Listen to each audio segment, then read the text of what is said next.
"You'll never work again in this city, Mia. Never.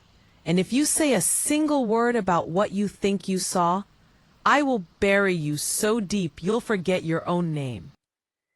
That was the voice of Mr. Sterling, the man who owned 3 yachts, a private jet, and for a few terrifying months, me.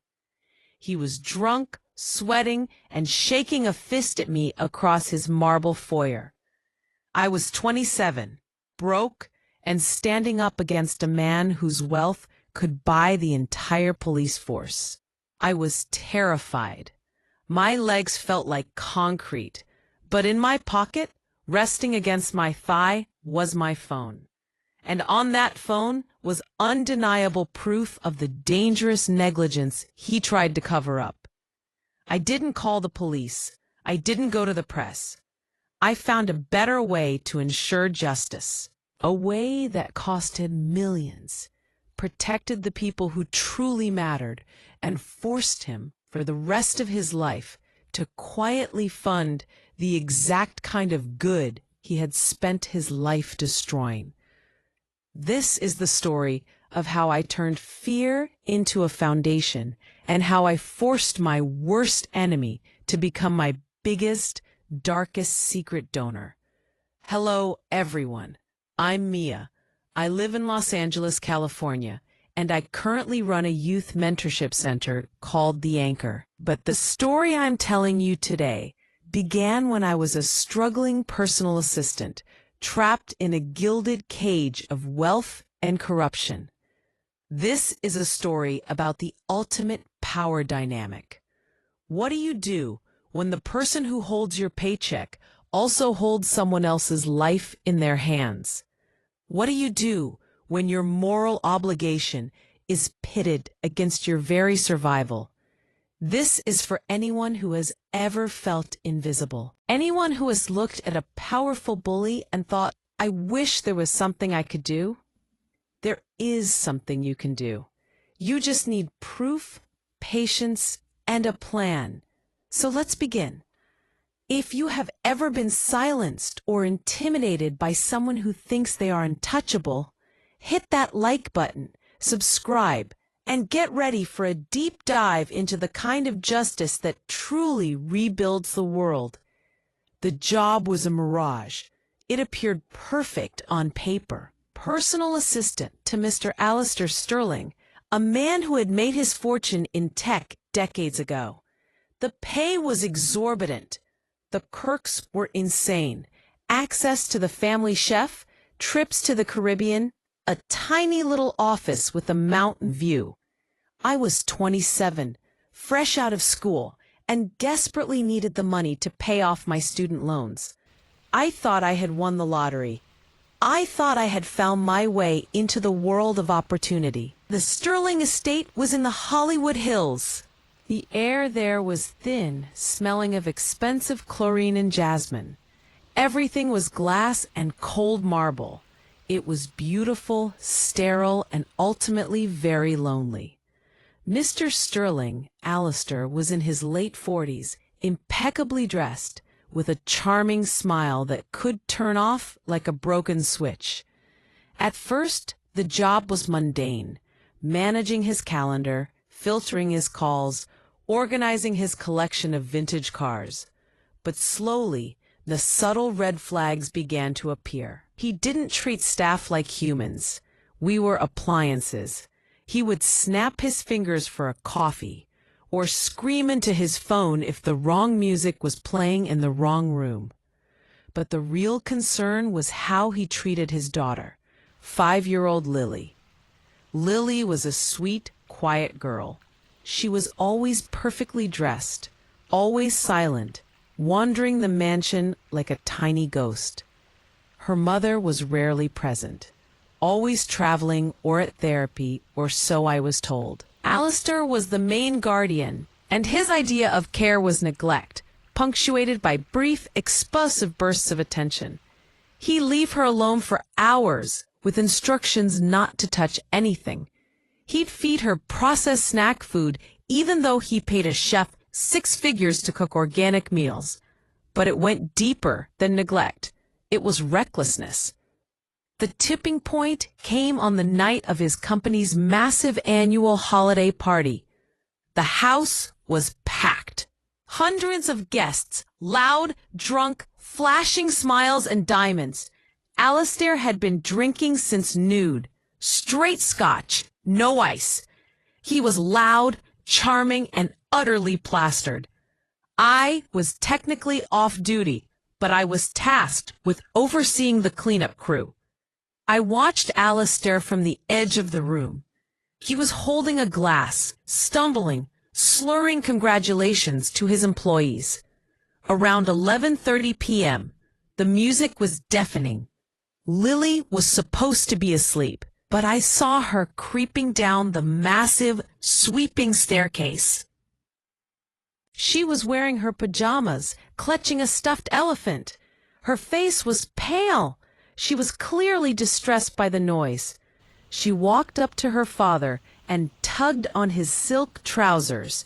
"Daddy, my ear hurts. It's too loud." Alistair looked down at her, not with anger, but with annoyance. He was mid-conversation with a very important investor.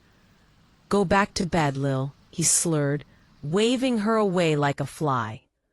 Lily just stood there, tiny and trembling. "Please, Daddy, it's scary." He sighed dramatically for the benefit of the investor. "Look, I'm busy." "Fine, we'll go get medicine." He grabbed her hand, practically dragging her toward the garage entrance. I followed him instantly. I knew he was in no state to drive, but I assumed he was going to take the golf cart to the guest house or something equally ridiculous.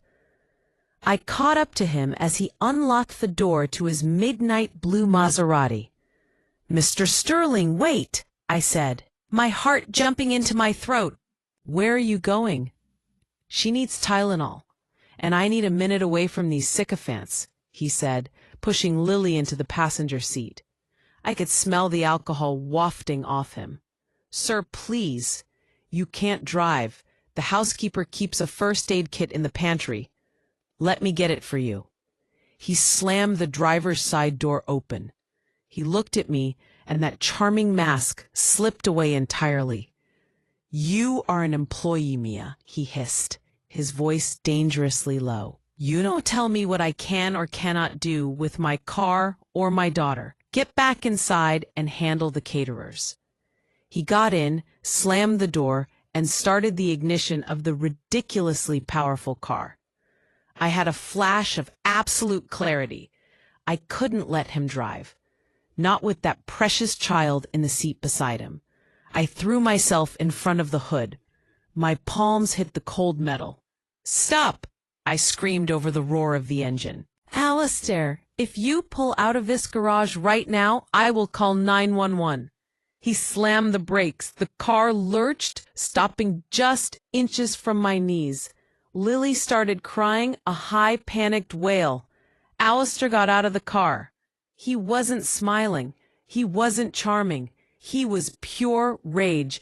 He grabbed my arm so hard I winced, pulling me away from the car. "You pathetic little nobody," he spat, dragging me toward the back entrance. "You think you can dictate my life? You're done." He didn't drive away. He didn't have to. He had successfully terrified me into silence. He dragged me into my tiny, unused office, threw my purse and coat at me, and pinned me against the wall. "Listen to me, Mia," he said, his breath hot and reeking of scotch. "You were drinking tonight. You caused a scene. You threatened me. You are fired, effective immediately, for insubordination and endangering my family. If I ever hear your voice again, I will have my lawyer sue you for defamation until you owe me money you won't earn in a lifetime. Now get out." He shoved me towards the door. I didn't say a word.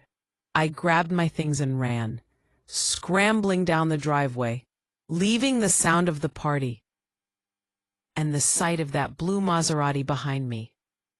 I drove home, a small shared apartment an hour away, in a daze. I didn't cry. My adrenaline was too high. I just sat in the silent parking lot, my hands shaking so badly I couldn't put the key in the ignition. He was going to get away with it. He was going to use his power to erase my truth, just like he promised. And he was going to do something reckless again. And next time, Lily might not be so lucky. The fear was cold and debilitating. I was blacklisted. I knew it. A powerful man like Alistair Sterling didn't just fire you. He destroyed your resume. I couldn't get another job. My loan payments were due. I was trapped. I spent the next 48 hours paralyzed. Then the turning point hit me. It wasn't anger. It was a devastating sense of moral urgency. I couldn't live with myself knowing I had allowed that man to continue being a threat. But how do you fight a billionaire with no proof? I needed leverage, not just to get a paycheck, but to guarantee Lily's safety and to protect other children who were being endangered by people like him. I remembered something crucial. Alistair was obsessed with home security. He had installed cameras everywhere, inside and out, but there was one place he thought was a blind spot: the sunroom off the garage. It was a one-party consent state for recording, and I had always left my phone in a basket in that sunroom when I came in, per his rules. I had to get back into that house. I called his lawyer, Mr. Thorne, under the guise of collecting my final paycheck and a signed letter of reference, a bluff. Thorne was annoyed, but agreed to meet me at the house the following afternoon, emphasizing that I would be escorted at all times. The next day, I dressed in my most neutral clothes. I hid a tiny digital recorder in the cuff of my long-sleeve shirt. I just needed him to confess the threat. When I arrived, Thorne met me at the door. 5 minutes only, Mia. I walked into my old office to grab my few personal items. Alistair was not there, which was a relief. As Thorne started writing out a severance check, I slipped into the garage entrance, claiming I needed to check a forgotten bag. I went straight to the sunroom. My heart hammered against my ribs. I turned on the hidden recorder. Thorne followed me in, irritated. "What are you doing? We agreed on 5 minutes." "I just wanted to apologize, Mr. Thorne," I said, my voice shaking slightly. I was unprofessional that night. I was overwhelmed. I shouldn't have jumped in front of his car. Thorne softened. He thought I was beaten. It was unfortunate, Mia. Alistair is a good man, but he is a businessman first. He expects perfection. Just then, Alistair walked in, looking smug and refreshed. He saw me, and his face twisted into a snarl. "What is she doing here?" he barked. "She was just apologizing, Alistair," Thorne said smoothly. Alistair looked at me with venom. "Apologies are worthless. I told you what happens if you talk. I told you I'd destroy you. You understand that, right?" "I understand that you said you would bury me," I said, trying to keep my voice steady. "But I need that letter of reference, Mr. Sterling. Otherwise, I can't work." "You want a reference?" he laughed, a cold, dry sound. "How about a permanent record? You threatened me, Mia. You were a liability. I was drunk, yes, but you were the one who escalated the situation. You caused the scene. If you tell that story, I will make sure the crash on the 101 that night gets blamed on your distraction, and my insurance will crush you."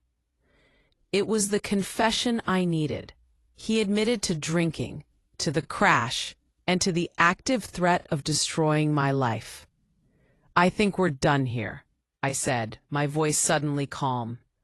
I turned and walked out the door, the small recorder burning against my wrist. The next phase was the most frightening. I found the bravest, most ruthless lawyer I could find. A woman named Evelyn, who specialized in high-profile corporate settlements.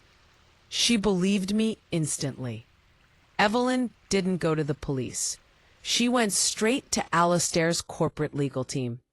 She presented the evidence, the clear audio recording, the timeline of events, and a detailed report of the dangerous environment Lily was being raised in, which could easily be backed up by other scared staff. The legal team panicked. A criminal conviction for endangerment or a child services investigation would destroy Alistair's company, which was publicly traded. The stock price alone would tank. We negotiated a private settlement. The negotiation wasn't about revenge. It was about policy. Alistair offered me $50,000 to sign a standard NDA. Evelyn laughed. "Mr. Sterling," she said, her voice sharp as glass, "your liberty is worth more than that. Your company's valuation is worth more than that. This isn't just about Mia's silence. This is about your daughter's life." The final terms of the settlement were non-negotiable on my end. First, a substantial, life-changing lump sum payment to me, enough to pay off my loans and give me a foundation. Second, a binding, legally enforced non-disparagement clause that worked both ways. Alistair could never mention my name, and if he did, the NDA would be voided, and the tape would go straight to the district attorney. And third, this was the core of the plan. Alistair was required to make a substantial, recurring anonymous monthly donation to a newly created nonprofit organization focused on family advocacy and at-risk children. The donation schedule was tied to a rolling clock. If a payment was missed, the tape was released. We signed the papers 2 weeks later. Alistair sat across the table, his face a mask of furious humiliation. He didn't speak a word. He just signed the millions away to save his reputation. I walked out of that office a free woman. I was no longer an invisible assistant. I was a founder. I took the money, and exactly 6 months later, I opened the Anchor Youth Center in a neighborhood that desperately needed it.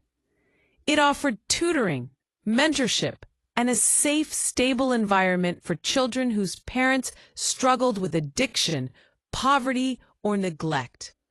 The name The Anchor wasn't random. It was a place for stability, for safety. It was the antithesis of the fear that had consumed me in the Sterling mansion.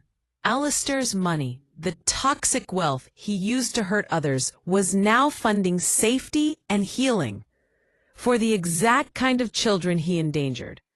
For the first year, I worked there every single day.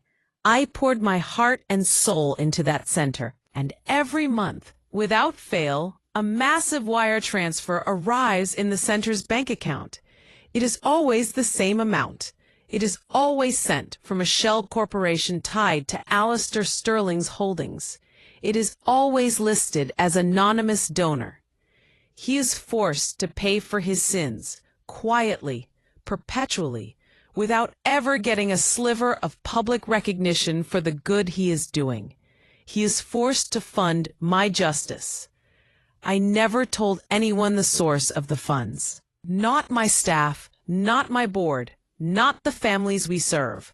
It is my secret, my sweet, powerful secret. It's been 5 years now. The Anchor is thriving. We've saved dozens of kids. You've launched successful careers.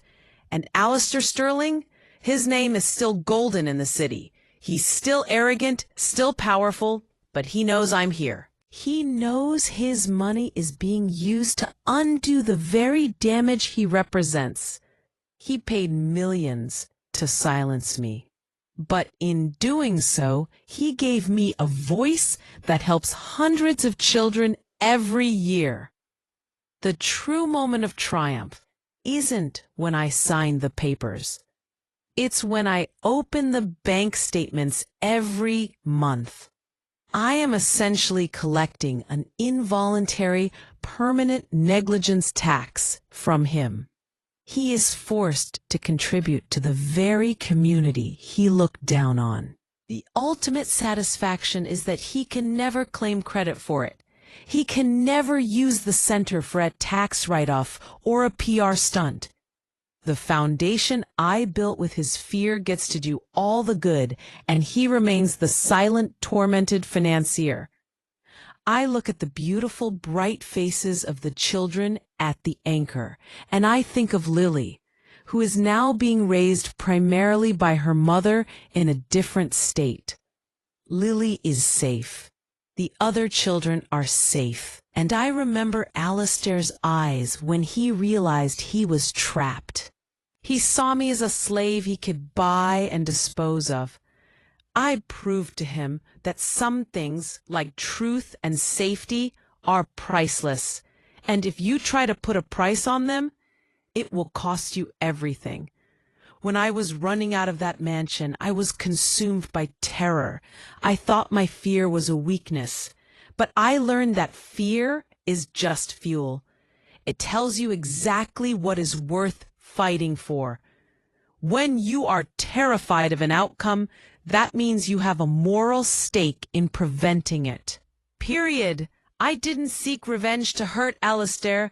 I sought justice, to heal myself and protect others. The money was just a tool. It was toxic energy, and I simply rerouted it into positive change. If you are currently facing a bully, someone with more power, more money, or more influence, know this: their power is built on silence. Their strength is built on your fear. Your biggest weapon is integrity, and your best tool is proof. Find a way to turn their toxicity into your foundation. You don't have to destroy them publicly. You just have to make sure they can no longer destroy others quietly. Thank you so much for letting me share this deeply personal story with you. It's not one I talk about often, but I felt it was important to show that justice can be served in quiet, powerful ways. If this story gave you chills, or if you believe in turning trauma into triumph, smash that like button. And I want to know in the comments, if you could force one person to anonymously fund a positive cause, who would it be and what would the cause be? Let me know your ideas for policy-based revenge. Don't forget to subscribe. Until next time, stay safe, stay courageous, and always find your anchor.